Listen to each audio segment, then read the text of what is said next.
Bueno, yo quiero saludar y darle la bienvenida al doctor en nombre de la biblioteca. Yo pertenezco al grupo de Autoconvocados por la Vida y no teníamos este lugar, no era el lugar de reunión ni el lugar de hacer esta charla, pero por inconvenientes ajenos a nuestra voluntad no había dónde hacerlo, entonces acudieron a la biblioteca y nosotros como biblioteca sabemos que todo lo que sea para mejorar, para ampliar la cultura, en beneficio de toda la comunidad, nosotros tenemos siempre las puertas abiertas. Ese es el lema nuestro de la biblioteca, que es una biblioteca puertas abiertas a toda la comunidad, no importe nada que se le pueda poner, ningún rótulo. O sea, nosotros trabajamos para expandir la cultura parejense. Nos parece que esto, además de entrar en la parte de cultura, entra en la parte de una gran preocupación, que es el flagelo de la droga en el país, en la ciudad, en nuestra ciudad. Y entonces, ¿qué mejor que todas las personas que tengan interés de saber qué se puede hacer para trabajar para esto, es reunirse en este grupo y escuchar las palabras o lo que nos va a decir el doctor Vega. Desde ya les digo que de parte de la biblioteca siguen las puertas abiertas para lo que precise. Bueno, muchas gracias y le agradezco la invitación, especialmente a Eloy, que nos conocemos hace años, y a quienes como ustedes tienen esta buena intención. Lo que yo les voy a presentar tiene que ver con lo que venimos trabajando con un grupo de colegas. Este es un grupo de psiquiatras que nos dedicamos a las adicciones adentro de la Asociación de Psiquiatras Argentinos. Es decir que es un grupo de colegas psiquiatras a nivel de todo el país que se dedican, especialmente nos dedicamos a estudiar, investigar y trabajar con el tema de adicciones. Y en especial, bueno, yo formo parte de esta institución que es ABCD, tiene 32 años de trabajo y siempre digo que se fundó en el año 82. Hola. Buen día. Se fundó en el año 82, quiere decir que como ustedes, en los años 80, 81, ya se habían empezado a organizar un grupo de padres que no tenían respuestas, que no encontraban dónde buscar contención para sus hijos y los problemas de la época. Es decir, que ya en el año 80 en Rosario había problemas importantes. 82 se forma la institución y acá estamos. Tenemos una casa con internación, otro con centro de día y consultorios externos. Al final de la presentación, si me tienen paciencia, les voy a presentar el porqué de muchas cuestiones que luego se traducen en el para qué, los tratamientos, y ha cambiado mucho de 30 años a esta época, de 20, de 10, y los últimos 5 años es bastante importante el cambio de mentalidad, de criterio, de manera de ver las cosas. Y como ustedes habrán visto estos últimos días, tenemos la desgraciada suerte de que por todo lo que está pasando se ha puesto más en evidencia que nunca a dónde estamos parados, que es arriba de un volcán en erupción. A veces, como en algunas familias, en algunas instituciones, las cosas tienen que llegar a un cierto nivel de explosión, ruido y crisis y barullos, y a veces tiene que haber sangre, como últimamente, al menos en el Rosario y en el conurbano Buenos Aires, esto es moneda corriente, pero parece ser que fuera necesario que haya tenido que morir tanta gente durante todo este año para que alguien diga, bueno, algo está pasando. En nuestra ciudad, 14 tiros a la casa del gobernador. Y fíjense qué interesante, no hubo ningún tipo de manifestación ni de movilización en función de lo que significa la figura del gobernador, más allá de la persona, que también es muy importante, pero está en juego algo que es fundamental, que son las instituciones.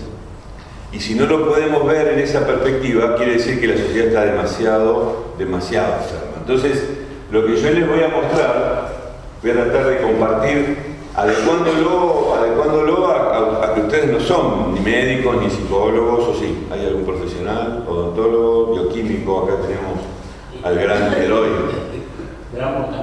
De todos modos, si ustedes me lo permiten, partiendo de la base de la humildad y la consideración mutua, pero esto que yo les voy a presentar hoy, noviembre del 2013, es como el piso, debería ser la base, el piso de que cualquier persona que se quiera involucrar con este tema, lo quiera comprender, lo quiera entender, lo quiera pensar, quiera reflexionar, quiera debatir, para al menos tener una base. Esto es la base.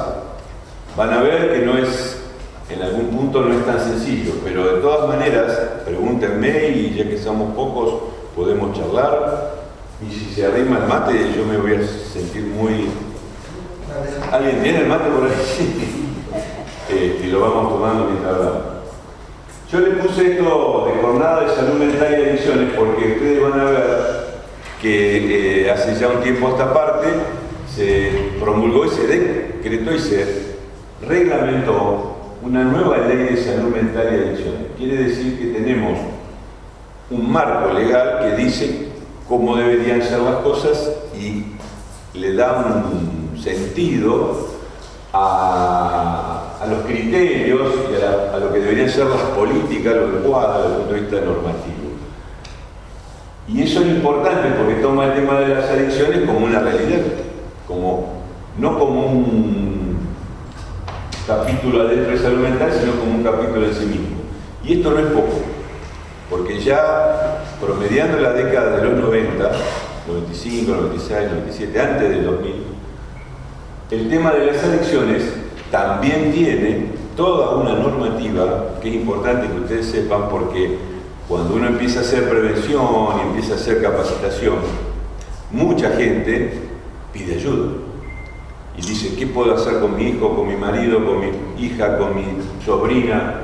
Entonces, hay una normativa muy sólida, muy clara, muy concreta respecto a cómo deben manejarse los centros de asistencia ambulatoria, los centros de día, la internación, cómo debe estar conformado el equipo.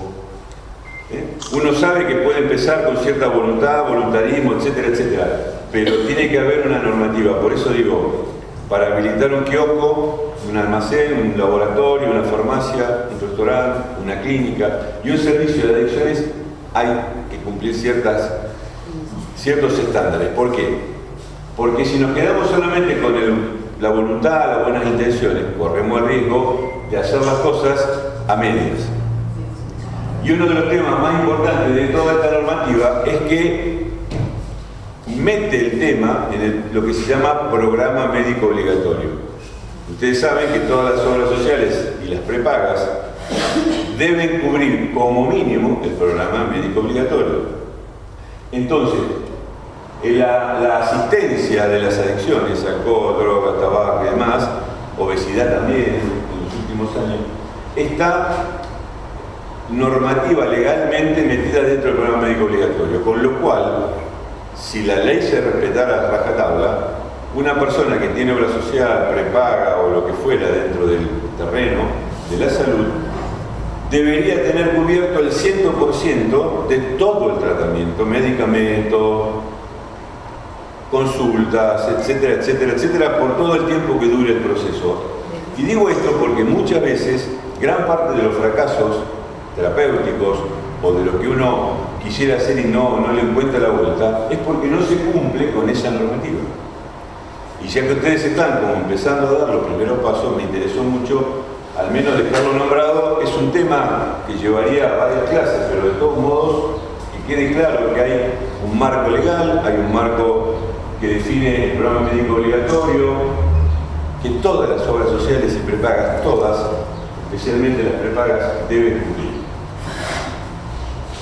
Pero no pudientes están las becas, ¿no?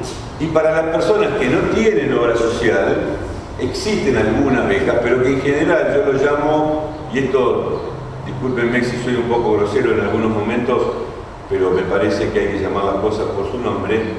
Las becas del Cedronar, que es la Secretaría Nacional, como las becas provinciales o municipales que existen en nuestra región, en Rosario me refiero, en general son muy elementales y muy pobres porque están pensadas en la problemática de hace 20 años.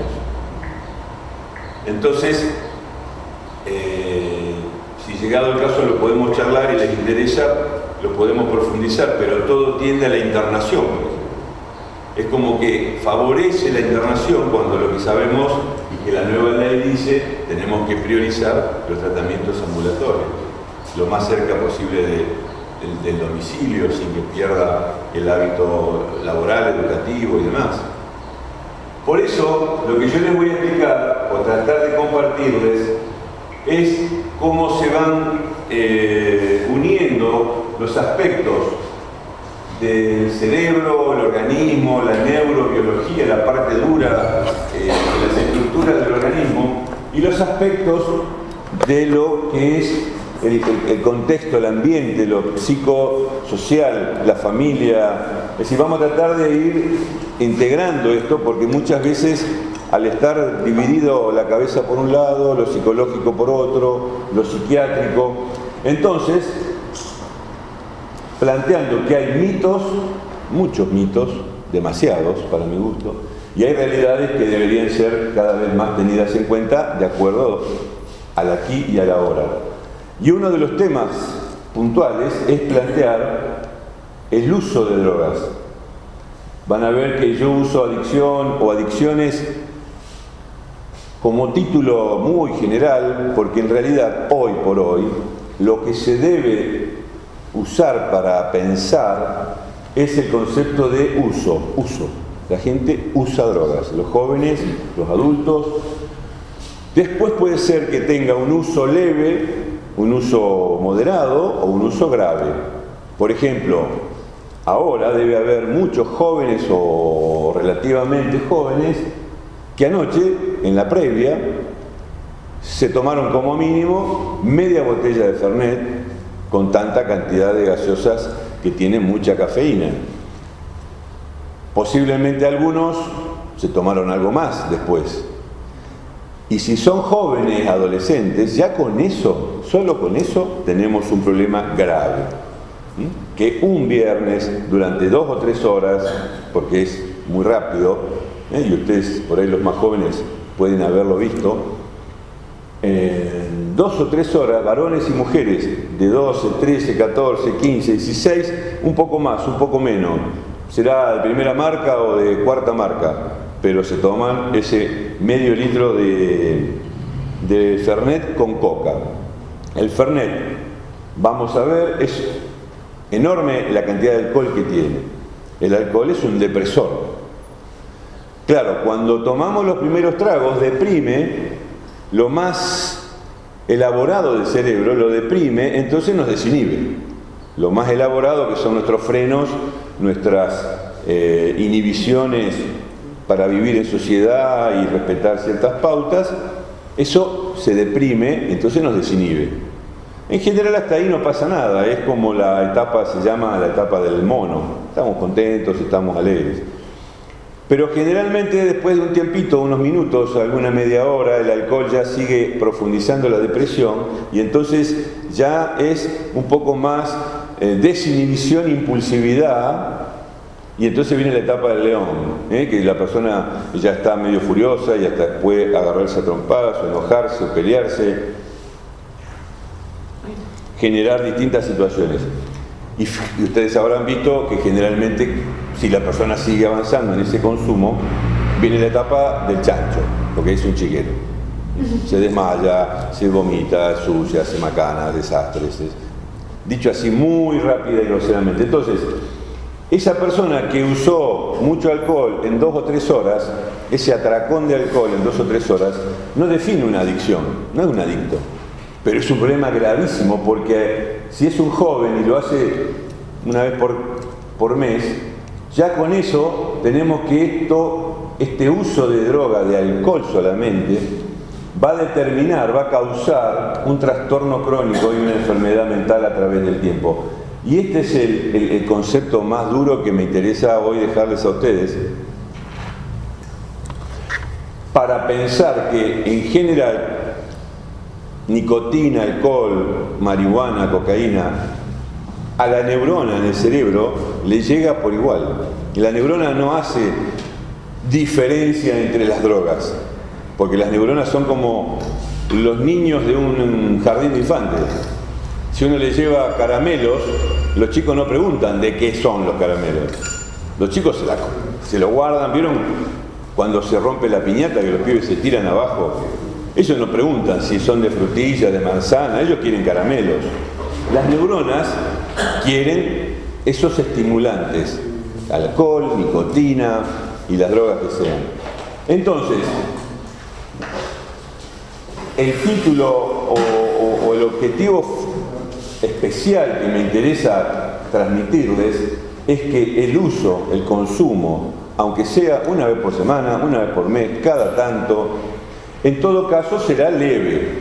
Pero no nos olvidemos que alguien, porque hoy por hoy existe mucha gente que trabaja, estudia, tiene familia, va, viene, viaja, maneja y consume drogas. Y muchos profesionales de distintas especialidades, médicos, abogados, ingenieros, tanto en la semana como situación laboral, por ejemplo, pueden tomar muchos estimulantes a la mañana y ustedes van a ver que está como de moda ver gente que se toma una lata de Speed o Red Bull a las 8 de la mañana. Y eso no es que sea un adicto, pero va a producir en el cerebro trastornos que los tenemos que tener en cuenta, porque es como la gente que va al casino o que se pasa larga cantidad de horas jugando al póker o a las cartas apostando dinero. Es una adicción tan grave como el de las drogas. Un jugador compulsivo es tanto o más grave que el de las drogas, porque el que consume drogas muchas veces tiene una familia y tiene un respaldo. El que juega, cuando pide ayuda es porque ya no tiene más respaldo y no tiene más familia. Y ustedes van a ver que en todas las comunidades hay personas que tienen graves problemas con drogas, pero también tienen graves problemas con el juego. Entonces la idea es que ustedes puedan tener un panorama general. ¿Conocen esta imagen? ¿La habrán visto quizás? La idea con esto yo lo presento porque me interesa plantear que todo lo que uno diga siempre puede ser como la realidad de esta imagen, depende de cómo uno ponga el foco. Si mira este perfil, ve una joven. Si mira de este otro lado, ve una anciana. Entonces, quiere decir que nadie tiene la verdad absoluta, sino que la realidad la podemos consensuar, construir en conjunto. En esa perspectiva, quizás también hayan visto alguna vez o conozcan qué es esto. ¿Lo conocen? Sí. Esto es el techo de la Capilla Sixtina, donde Miguel Ángel en algún momento quiso representar el contacto de Dios con el toque divino, dándole el toque de humanización. En ese sentido, algunos autores lo que dicen, ¿por qué Miguel Ángel habrá pintado el manto de este modo? ¿Por qué le dio este formato? ¿Por qué podría haber sido un formato así en el aire? ¿Pero por qué le da esta forma? Con esta particularidad acá, con esta particularidad de este otro lado, esta forma, sacando la mano por aquí. Entonces algunos plantean que Miguel Ángel posiblemente quiso decir algo respecto a la cultura. Estas son manos dibujadas en cavernas prehistóricas, o también algo respecto a las pinturas, al arte, la cultura. En definitiva, algunos autores lo que plantean es que quizás Miguel Ángel quiso decir o quiso transmitir de algún modo que esta área del cerebro, esta parte de acá adelante, que es todo lo que tenemos aquí en los polos frontales del cerebro, el cerebro tiene dos hemisferios y el bien en la punta En los últimos años se sabe que esto es como si fuera el área gerencial, la dirección académica, la gerencia de una empresa, el directorio de una empresa. Esta es el CEO, el director de la orquesta está aquí. Esta área del cerebro, cada vez se sabe más, tiene una enorme cantidad de funciones que después les voy a contar, pero que entonces posiblemente Miguel Ángel lo haya hecho con voluntad más o menos directa, pero si no lo hizo igual, la idea es que podamos jerarquizar, que le podamos dar la importancia que tiene a esta porción bastante importante del cerebro, que es lo que nos permite estar acá. Si nosotros tuviéramos un problema, aunque sea pequeño en esta área, podríamos estar en este momento aquí, comprendiendo, prestando atención, pensando, reflexionando. Tanto por un infarto, por un traumatismo, por un tumor, aunque fuera pequeño, y también si estuviéramos intoxicados. Si tuviéramos alcohol o drogas, seguramente que no podríamos estar tan tranquilos, quietos, sentados, prestando atención y pensando. Entonces, este es un tema que tiene que ver también con esto otro. Hay mucha gente y muchas instituciones, escuelas, universidades, empresas, gobiernos, que funcionan con la cabeza del martillo, es decir, que tienen en su cabeza una lógica, una manera de ver el mundo como si tuvieran un martillo, y entonces todo lo que anda a su alrededor se ven como clavos a los cuales hay que martillar. Con esto quiero decir que hay gente o instituciones que son demasiado y exageradamente rígidas y que entonces ven el mundo desde esa perspectiva que tienen en la cabeza. Esto, aunque suene un poco grosero, es cada vez más frecuente. En contradicción con eso, lo que nosotros vamos a ver que hay permanentemente una interacción, un ida y vuelta entre el ambiente y la persona. Y dentro de la persona, fundamentalmente, las áreas más importantes del cerebro, es decir, hay un diálogo entre lo más profundo de la biología, que es lo genético, y el ambiente y la cultura. En verdad, uno podría, haciendo un esquema muy sintético, como esta muñeca, ¿vieron la muñeca que adentro tiene otra y otra y otra, la mamushka?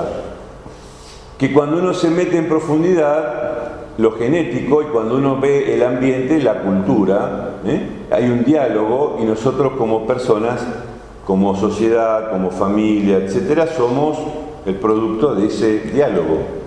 A veces más o menos fluido, pero que tenemos una enorme cantidad de teorías y metodologías y autores, hay mucho escrito sobre esto.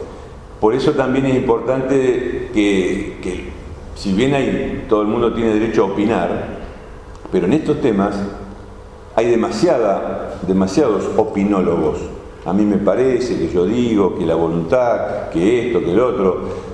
Sin embargo, hay que ir a la fuente, porque de lo contrario estamos donde estamos porque predominan las opiniones y la superficialidad. Lo que vemos acá es un cuadro que muestra que nosotros hace 2,5 millones de años aproximadamente, al menos biológicamente, nuestros ancestros tenían un cerebro muy pequeño. 2,5 millones de años. 2,5 millones de años. Lo que hoy tenemos, que es este cerebro y que tiene esta área de adelante, acá como decíamos, tan maravillosamente compleja, lleva 2 millones de años de evolución. Esto lo digo porque cuando uno ve que una persona en un par de horas, un joven en un par de horas, con un poco de alcohol o alguna droga, funciona como nuestros ancestros. Se pelea, discute, rompe, patea, se involucra en situaciones violentas, promiscuidad. Entonces, uno de los temas más importantes a tener en cuenta respecto a las drogas es que quien se involucra en el consumo, desgraciadamente va deteriorando y va perdiendo lo que llevó 2 millones de años a adquirir. Y esto no es poco. esto no es poco, porque lo que nosotros vamos a ver que hay un grupo poblacional que en el año 80 era bastante reducido, como decíamos, pero que ha crecido, y ha crecido de una manera terrible. Y lo que nos espera en los próximos años es verdaderamente preocupante. Uno podría ver que no se van a morir todos, al contrario, posiblemente y ojalá no se muera nadie, pero con el uso de drogas, el deterioro que esto va generando, vamos a tener miles de jóvenes adultos entre 25, 30, 40 años que van a estar funcionando como el Neandertal, es decir, una especie, una categoría humana que va a ser funcionando especialmente con déficit en el pensamiento y en las funciones más sofisticadas, y van a ser entonces personas con un pensamiento mágico, concreto, de acción. Me gusta, lo agarro, no me gusta, no lo tiro.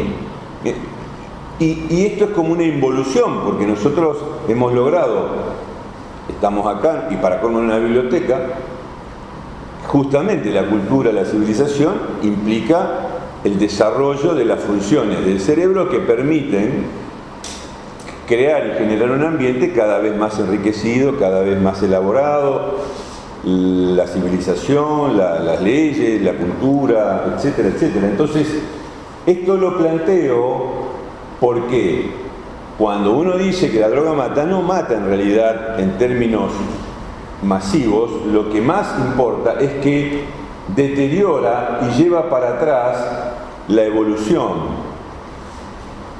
Tomándolo con mucho cuidado y con muchísimo respeto, lo que uno puede ver en este proceso que estamos diciendo, esta pseudoevolución tóxica, si ustedes toman más tarde, mañana o en estos días la compu y se meten en YouTube y buscan Peter Capusotto, altas llantas, les aseguro que se van a sorprender porque de alguna manera y muy ácidamente está planteado esto. Es decir, metafórica y con muchísima ironía y acidez, habla de los extraterrestres que viven en un planeta en el que se están terminando las zapatillas y que entonces arman un programa y un plan de invasión a la Tierra para conseguir altas llantas, que son las zapatillas.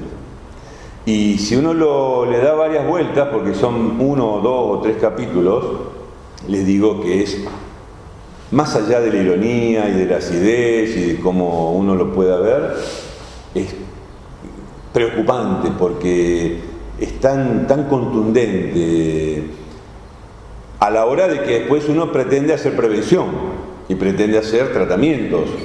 Y entonces, por ejemplo, ¿qué pasa? Nosotros los universitarios, psicólogos, psiquiatras, médicos, etcétera, etcétera, nos formamos para atender personas que tienen capacidad cognitiva. Pero si estamos viendo que hay... Si estamos viendo que hay un grupo de población cada vez mayor que tiene poco o deterioro de sus funciones, está pasando que muchos terapeutas no encajan con los códigos y con los hábitos de cierta cantidad de personas. Hay jóvenes que tienen 10 palabras, 15 palabras con las cuales se manejan. ¿Y qué terapia van a hacer? Pero no porque no puedan jamás, sino que nosotros nos tenemos que adaptar y buscar la forma de ir llevando para que puedan generar 20 palabras, 25 palabras, 30 palabras que les permitan expresar, que les permitan modular su sentimiento. Entonces, esto es un tema también muy importante a tener en cuenta. Lo genético, en los últimos años, también da lugar al concepto de epigenética, y seguramente Eloy sabrá muchísimo más que yo de eso. La epigenética es esto que estamos haciendo ahora. ¿Qué quiere decir? Nosotros tenemos esta altura, el color de cabello, el color de piel, los ojos, de acuerdo a la genética que nuestra familia, nuestros padres nos han transmitido. Pero una vez que nacemos, el aparato genético sigue trabajando, la fábrica dentro de las neuronas, de las células sigue trabajando, Y en esa interacción, por eso interacción gene-ambiente, la interacción de la biología con el ambiente, es como si fuera que va amasando y modelando el cerebro fundamentalmente, dándole forma. Por eso somos todos distintos, somos iguales porque todos tenemos cerebro, pero cuando hoy sabemos y estudiamos las vías y las huellas de cómo cada uno de nosotros piensa, somos todos iguales, todos distintos en términos de huella anémica. Alguno podría decir que las huellas anémicas son como las huellas digitales. Todos tenemos huellas digitales, pero nunca se repiten. Todos tenemos huellas anémicas, pero nunca se repiten. Por eso no podríamos pensar en trasplantes de cerebro, porque si nos trasplantaran el cerebro sería de otro, por lo tanto seríamos otro.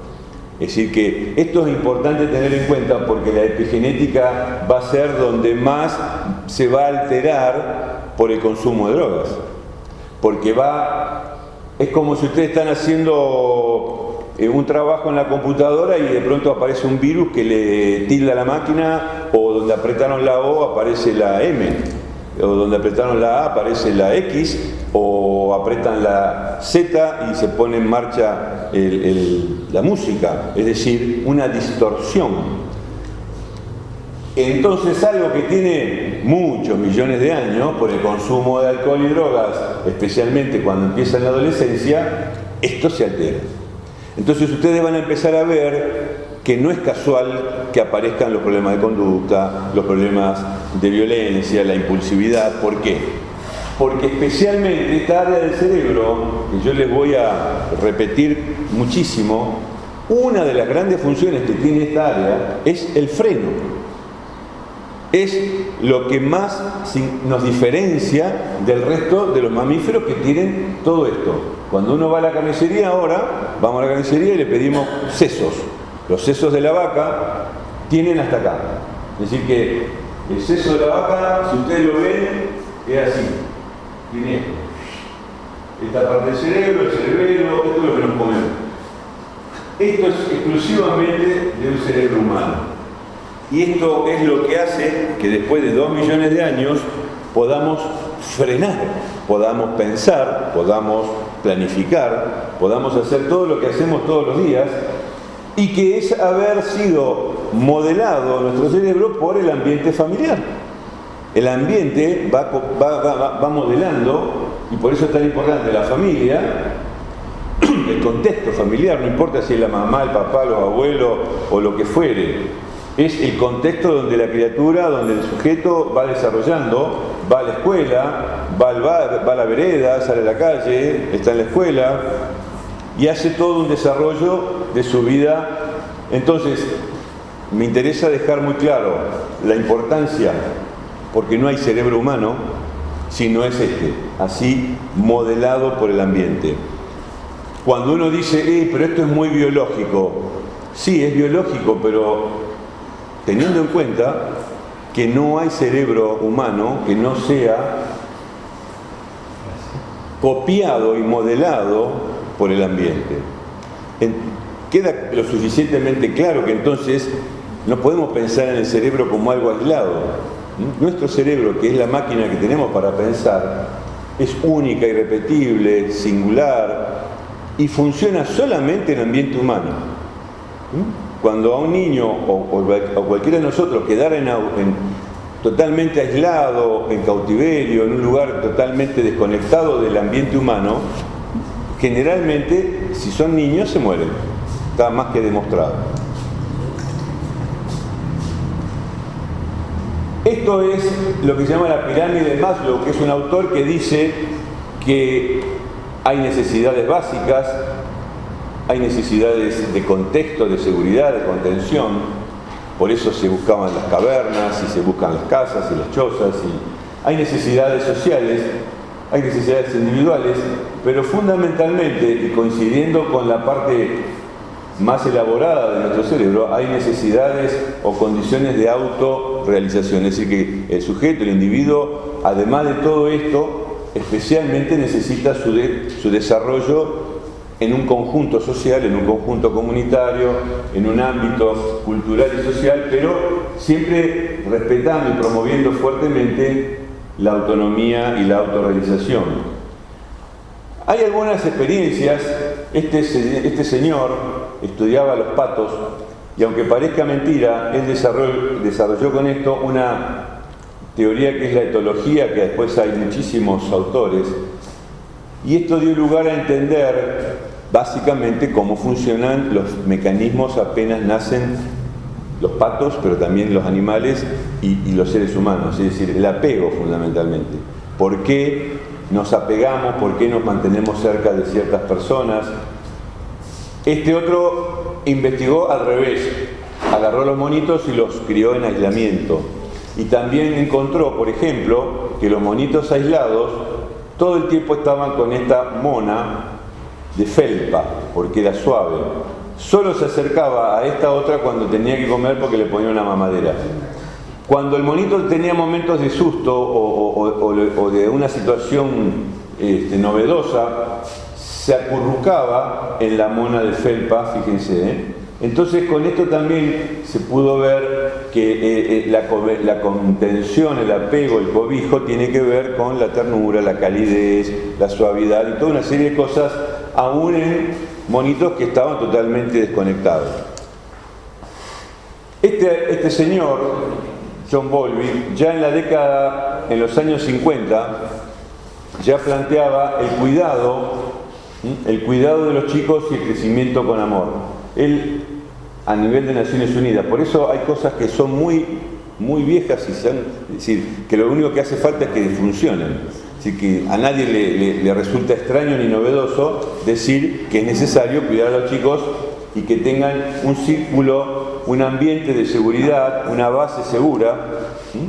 A nadie le resulta extraño. Entonces, el cuidado materno, los primeros tiempos de cuidado, de apego, de protección, el juego, la actividad lúdica, es algo fundamental. Estas ratas criadas en un ámbito con muchos estímulos tienen una enorme cantidad de conexiones en su cerebro, mientras que las ratitas que son criadas en un ambiente blanco, frío, tradicional, tienen un cerebro muy limitado.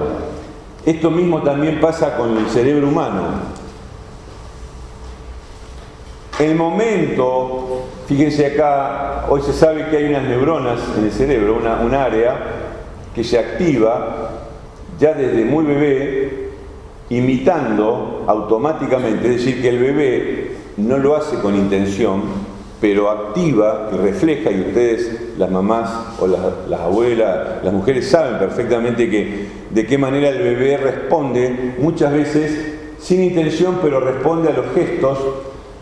Esta es la base del encuentro entre el niño, su madre, el niño y el ambiente, con lo cual pasa de ser un mamífero recién nacido a ser un ser humano, porque hay alguien que le dice un nombre, que lo mima, que lo cuida, que lo desea, que lo añora, que lo potencia, que lo activa, y el bebé interactúa muy activamente. Entonces, un momento especial, una fundación específica de cada niño que tiene su nombre, tiene su historia, tiene su filiación. Y esto lo digo, todo esto aunque suene, ustedes dirán, ¿por qué y para qué sirve? Porque esto es lo que después se va a deteriorar con las drogas. Esto es lo que hace que alguien, cuando tenga fallas en estas cuestiones, va a ser vulnerable a involucrarse en situaciones de violencia, por ejemplo. Este apego, cuando se da de una manera fuerte, segura, continente, va a ser una especie de resguardo frente a las posibilidades de violencia, especialmente en ambientes como el del siglo XXI.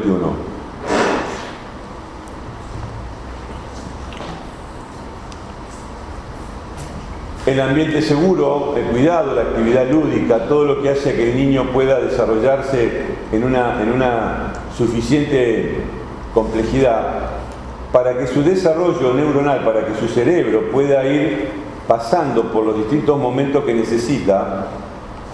Ustedes lo que ven acá es un pico, esto es al nacer y hasta los 21 años. Cuando nacemos hay toda una turbulencia en el movimiento de las neuronas, de crecimiento, conexión, después se estabiliza, se acomoda, y en la pubertad y adolescencia el cerebro vuelve a florecer, como ahora las plantas que están en plena etapa de floración, crecimiento, y uno ve todos los brotes. Entonces, esto es importante, ¿por qué? Porque en esta etapa que el cerebro está durante la adolescencia en pleno proceso de crecimiento, si uno le mete acá nicotina, alcohol, marihuana, cocaína, un poquito hoy, un poquito mañana, en la previa cierta cantidad de alcohol, por ahí fuma tabaco, otro día fuma marihuana y la marihuana lo pone un poquito locuaz, pero especialmente la marihuana inhibe las náuseas. La marihuana tiene una función que la persona cuando fuma marihuana no va a sentir náuseas si tiene algo que le moleste, el organismo queda inhibido en las náuseas y el vómito. Entonces va a seguir chupando, va a seguir tomando.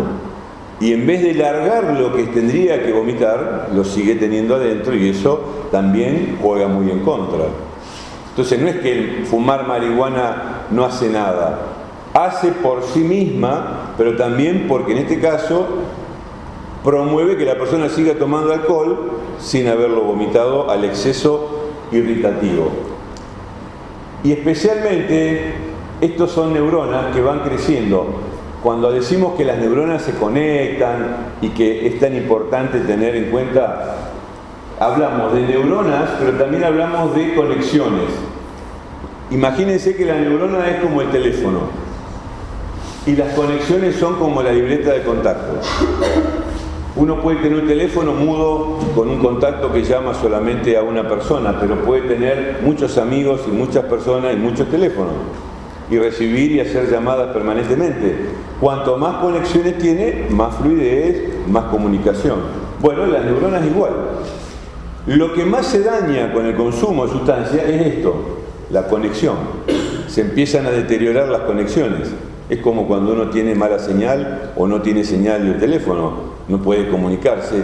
Entonces no puede pensar, si esto pasa en las neuronas, no puede fluir el proceso bioeléctrico, por lo tanto no puede comunicarse entre neuronas, no puede pensar, no hay pensamiento, o hay un pensamiento alterado, que es lo que va a haber cuando ustedes alguna vez tengan la posibilidad de estar con alguien que se intoxicó con alguna sustancia, o el mismo hecho de alguien que tomó mucho café o mucho mate y que ya está pasado de vuelta, está acelerado, porque acá hay toda una modificación. Entonces, las sinapsis las neuronas tienen un cableado para conectarse y eso también se altera con las drogas. Esto, por ejemplo, cuando ustedes ven a una persona muy anciana que tiene temblores, que le falla la memoria, que tiene una serie de problemas porque se le va deteriorando esta vaina, es como si se va pelando el cable de la luz, se produce un cortocircuito, acá pasa lo mismo. Y también hay un mecanismo que es muy importante y que me interesa al menos que lo tengan muy en cuenta. Dijimos que las conexiones entre las neuronas son importantes. Pero durante toda la infancia el niño hace muchos aprendizajes. Como nosotros cuando ahora por ahí Eloy toma nota o ustedes por ahí hacen un borrador, después lo pasan en limpio. Ese borrador, eso que uno usó para escribir algo, después lo tira. Bueno, el cerebro también, cuando llega la pubertad y durante toda la adolescencia, el cerebro se autolimpia. Esto se llama poda. La poda de cualquier planta, ¿para qué sirve? Para sacar las ramas que están rotas, para limpiar lo que esté fuera del lugar, lo que esté o puede ser una enfermedad de la planta. Bueno, el cerebro se autolimpia, se autodepura, se poda ¿Por qué? Porque es una manera de que de ahí en adelante, durante toda la adolescencia, una vez que está podado, funcione, y por eso ustedes van a ver que el adolescente tiene tantos altibajos y tiene sus momentos, sus crisis, sus avances, retrocesos. ¿Por qué? Porque está haciendo todos estos ajustes. Y si lo ligamos, lo juntamos con lo que decíamos antes, que el cerebro está en un ambiente, esto también se va a producir de acuerdo a cómo está el ambiente. Si es un ambiente tranquilo, esto se hará tranquilo y se hará relativamente bien.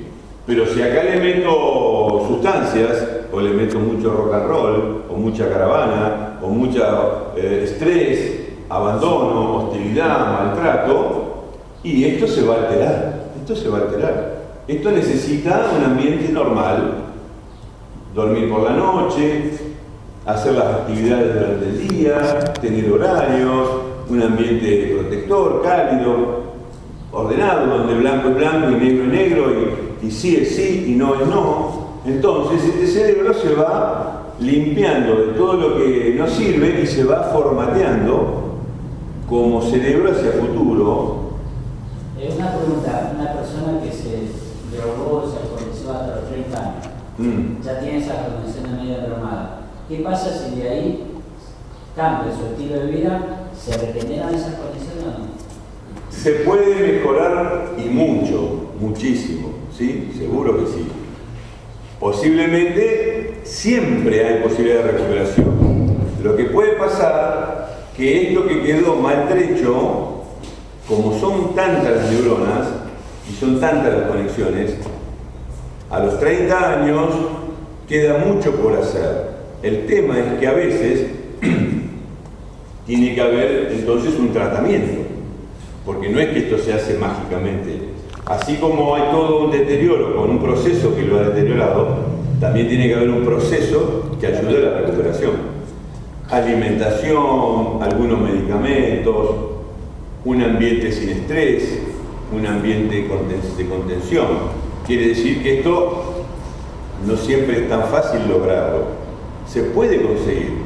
Hoy por hoy hay personas que tienen un cerebro y un organismo muy maltratado y muy deteriorado, aún con 40, 45, 50 años, pero la maravilla de lo que nosotros estamos aprendiendo es que así como se daña, si le damos tiempo y un tratamiento adecuado, se puede recuperar perfectamente.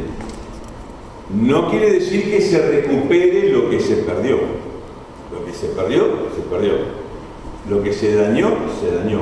Pero como hay tanta potencialidad, quiere decir que si yo pierdo 3 dedos, con estos 2, si me pongo a trabajar y lo hago y me entreno, posiblemente puedo hacer muchísimas cosas y quizás más que las que hacía con toda la mano entera. No sé si vieron hace poco, estuvo en el país con Susana Jiménez, anduvo por allí, un muchacho que nació sin brazos y sin piernas.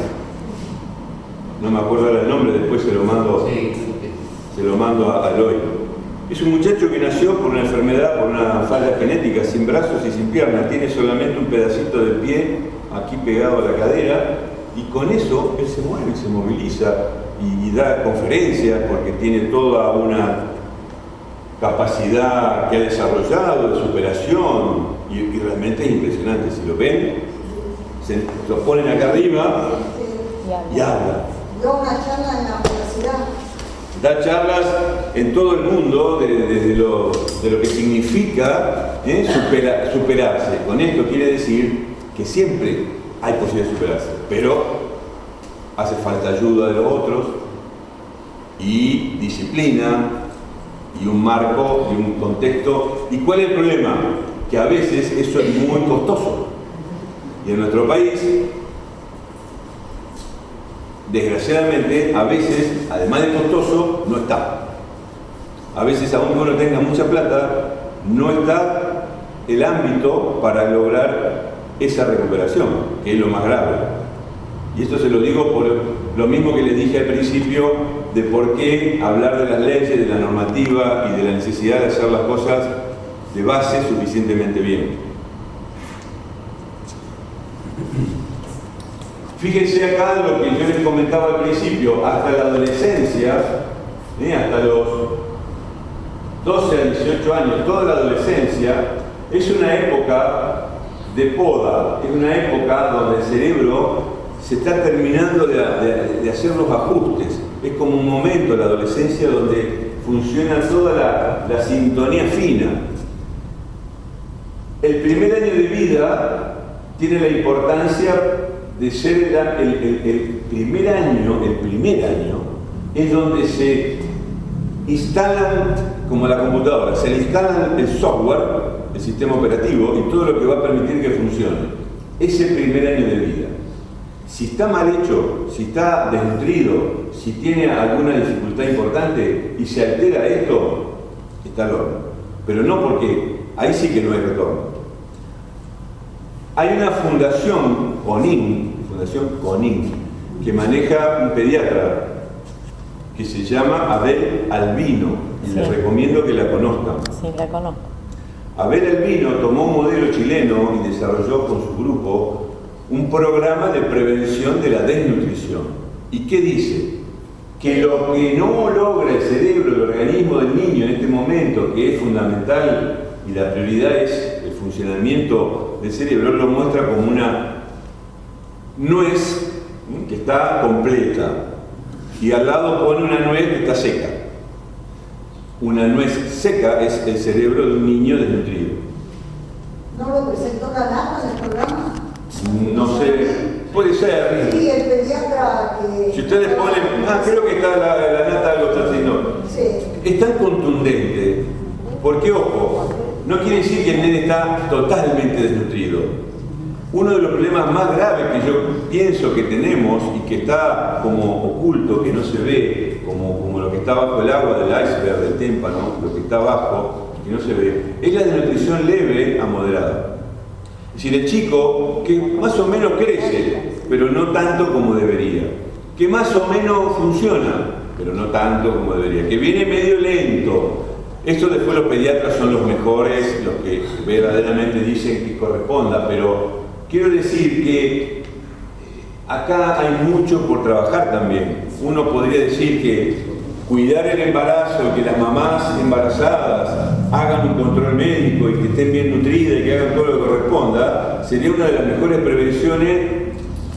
¿Por qué? Porque va a llegar el chico lo mejor posible durante este primer año, con proteínas y con todos los estímulos, y con eso va a tener mucho más chance de llegar a la adolescencia y no estar vulnerable frente a los impulsos y a ciertas cuestiones. Y quizás en una comunidad como esta, yo quizás estoy pensando en voz alta, pero bueno, discúlpenme si me entusiasmo mucho, pero en una comunidad así, donde uno puede manejar ciertas cuestiones, a mediano y largo plazo, y más allá de los periodos electorales y los periodos gubernamentales, 10, 12 o 15 años en una comunidad es muy poco. Y sin embargo uno lo que hace hoy, en 10 o 15 años, tiene ya una potencialidad donde estos niños seguramente van a llegar de otra manera. Y posiblemente si, además de este cuidado nutricional, durante los 2, 3, 4 primeros años también aprenden como han aprendido los chicos, a tirar la basura en el tacho de basura o ponerse el cinturón de seguridad y demás, también podrían aprender a cuidarse el coco. Y si aprenden a cuidarse el coco y a hacer una vida relativamente saludable, va a ser muy difícil que prendan un cigarrillo. Y si lo prenden, va a ser muy difícil que sigan fumando, porque le va a entrar en contradicción.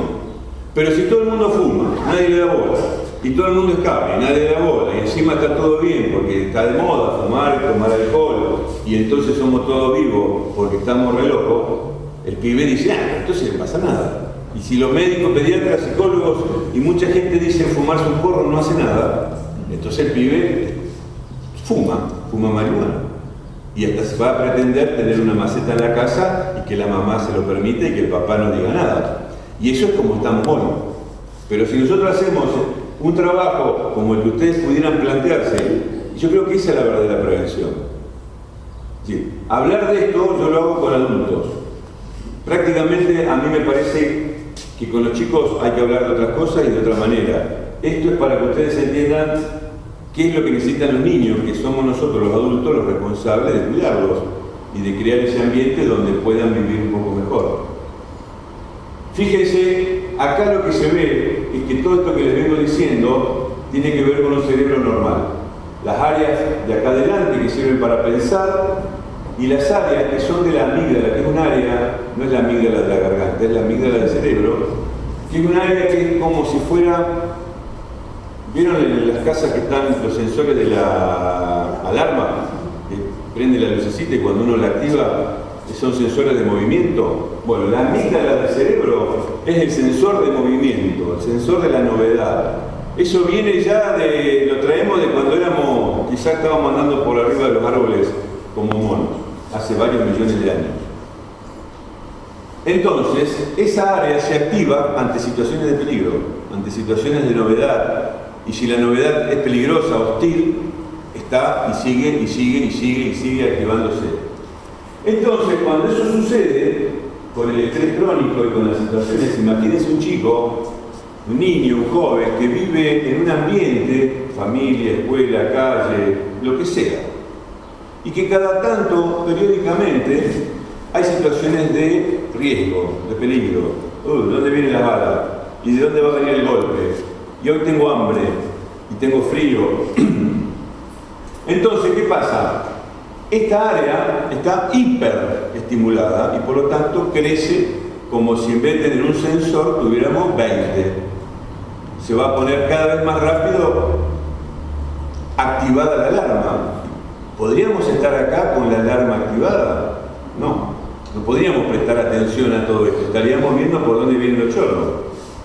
Lo mismo le pasa al cerebro, entonces la parte frontal para pensar, estudiar, reflexionar. Por eso uno después dice, estos chicos con falla de atención no se concentran, son inquietos. ¿Por qué?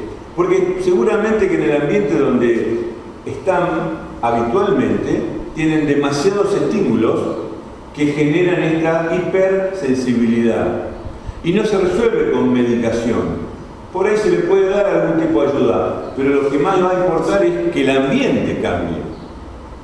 Repito, el ambiente modela el cerebro humano justamente, y cada vez más vamos a ver esta situación: hiperreactividad, impulsividad, fuera de control, incapacidad de pensar, porque si yo quiero hablar con esta persona, no puedo, porque no puede él, no tiene, es como si fuera una máquina de escribir que actúa uno a uno, no tiene un software que pueda elaborar un pensamiento. Yo lo estoy haciendo muy grosero, pero quiero marcar bien la diferencia, porque después nosotros pretendemos ponerlo en terapia. ¿Y qué terapia? Y con una psicóloga, un psicólogo que se recibió hace poco, porque claro, no tengo plata, entonces le tengo que pagar poco o nada, y entonces ese psicólogo, en la facultad de psicología de acá y de donde sea, no tiene la menor idea. Es como que se formó hablando español y tiene que atender a un chino. No quiere decir que no sirva formarse en español, pero no le da el cuero para trabajar acá. Esto es un problema actual. Es decir, una persona se forma en la facultad de Rosario, en algún lugar académico, y después va a trabajar en un centro de salud, al hospital. Claro, si va al consultorio y tiene la suerte de que el papá, la mamá le dejan el consultorio y tiene 5 o 6 pacientes de clase media para arriba, que como nosotros más o menos fue a la escuela, y que tuvo una cierta nutrición, etcétera, etcétera, por ahí se la rebuscan. Pero hay una parte de la población, que ustedes conocen mejor que yo, que está más o menos entre el 20 y el 30%, que está en los niveles de pobreza y de ahí para abajo, que es mucha gente. Son adultos, son jóvenes, son niños, que en general están acá. Tienen muchas limitaciones y tienen mucha reactividad. Esto no quiere decir que sea una cuestión moral, una cuestión de que me guste o no me guste, voluntaria. Esto es como si uno tiene una computadora con un determinado hardware, no le puede poner el Windows 8 si no tiene capacidad.